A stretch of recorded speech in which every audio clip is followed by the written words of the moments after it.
Welcome to SA Media News Updates. If you are new to this channel, please subscribe, like, share and add your comment to the comment section. Ngiyakutshela malume.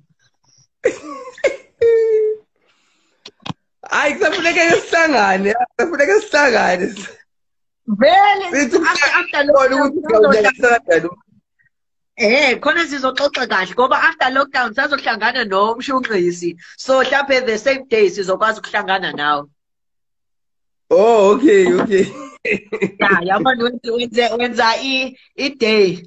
Khona sizoxoxa impilo yami yabona ngoba khona abantu abaningi bahlulile bathi hawu kanti lo mfana mlungu umlungu kodwa khuluma isiZulu futhi naye ifaka isiphandla hayi angikwazi leyo nto. So mina ngithi okay vele sometimes ngiyakwenza i-live nama interview ngoba bona lama interviewers bathi khona abantu abaningi babuza imibuzo. So mina ngithi okay sizokwenza i-live khona ngizokuphendula leyo mbuzo ukuthi ngoba ngigqoka isiphandla, why do I khuluma isiZulu, why do I ngifaka isiphandla, yabona into enje.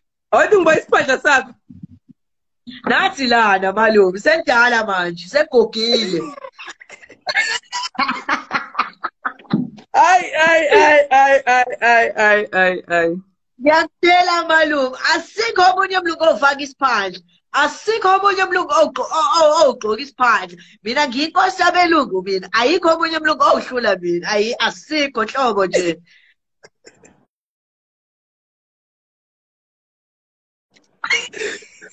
Hayi okay. Uhlala eThekwini?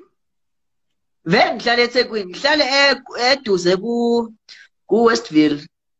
Oh, is it? Oh, umfana wakhona la eThekwini eGagasini. Vele ngikhona la. Isikele? Yini isikele? Cela ucazela. Isikole. Ngiyakhona vele ngiyafunda kodwa angithi manje sinale ndaba kwicolona asikwazi ukufunda. Icolona.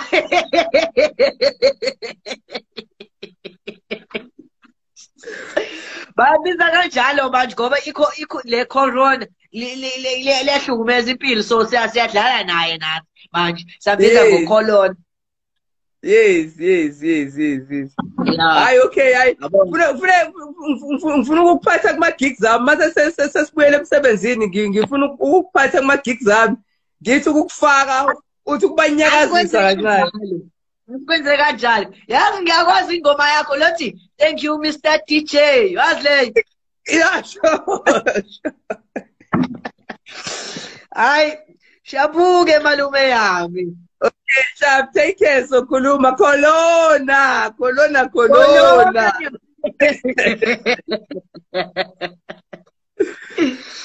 Oh man. Hayi sanibonani. Ayi ake nginibingelele nje ngithi sanibona. Ngithi kunenkulumo nje ngizwile ukuthi umehle mamba ngidi. Yabo. Ukuthi bekade ekhuluma noTira lapho esho ukuthi uyinkosi yabelungu ngoba akekho umuntu okhuluma isiZulu njengaye, yabo. Manje ngayibuka le video kancane, ngahleka ngaphakathi ngathi hayi awumuzwe nje, yabo. Ubhizi nesifanakalo and nje isiZulu sakhe kona hayi uyazama but nje hayi usemncane boy. Kusaningi nje kumele ukufunde, yabo. Ubaba bakho mina kumele uze kumina ngikufundise isiZulu. Ngoba yabo kwamanje lento oyikhulumayo ayikhishwe nje emnyango. Ngoba kusayisiZulu nje lesakudala yabo. Lalela la wena mfana. Ungasukeli ngoba nakho ukwazi ukukhuluma isiZulu. Sonke siyakwazi isiZulu nje into elula kabi. Ungazosukela wena. Hlaphathi ngaze kusuka umogabhadi uzohlawula. Zibheke kahle. Nonsense.